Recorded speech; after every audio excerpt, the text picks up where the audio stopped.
اگر کوئی مالدار ہے ماشاءاللہ سے، ہذا من فضل ربی، اللہ تعالیٰ کا فضل ہے. یہ حضرت سلیمان کا بیہیویئر ہے. کوئی مالدار ہے، انما اوتیت علی علم عندی، یہ تو سب کچھ میرے اپنے علم کی وجہ سے. یہ قارون کا بیہیویئر ہے، یہ بھی قرآن میں ہے. یہ میری وجہ سے، وہ کہتا تھا میرے علم کی وجہ سے میں نے سب کچھ کمایا. تو دین قائم ہو جائے گا. وفقیر لا یبیع آخرتہ بدنیا. اور اب چوتھا ایک شخص رہ جاتا ہے کیٹیگری کے جو فقیر ہے. دین قائم ہو جائے گا اگر یہ فقیر اپنی آخرت کو بیچ کر دنیا نہ کمائے. فقر ہے لیکن آخرت کو نہ بیچو، کوشش کرو. بڑا لطیف ہے یہاں پر. یہ نہیں کہا گیا کہ وہ کوشش ہی نہ کرے مالدار ہونے کی، وہ کوشش ہی نہ کرے آگے غنی ہونے کی. نہیں نہیں، آپ کوشش کیجیے لیکن آخرت کو نہ بیچیے. اب میں پھر سے دہرا دیتا ہوں، وہ عالم جو اپنے علم پر عمل کرے، وہ جاہل جو سیکھتا رہے اور اس میں ہچکچاہٹ نہ دکھائے. تیسرا وہ غنی کہ جو نیکی کے کام میں بخل نہ کرے. چوتھا وہ فقیر کہ جو اپنی آخرت کو بیچ کر دنیا نہ کمائے.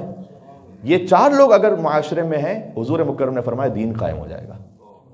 جب دین قائم ہو جائے گا تو کیا ہوگا؟ جو بعد میں مومنین تشریف لائے ان کے لیے کہہ رہا ہوں، جا کے دیکھیے گا سورہ شورا کی آیت نمبر 13.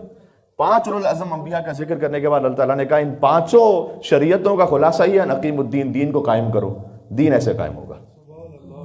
بات واضح. مل کے صلوات بھیجے محمد وعلی محمد پر اللہم صلی اللہ.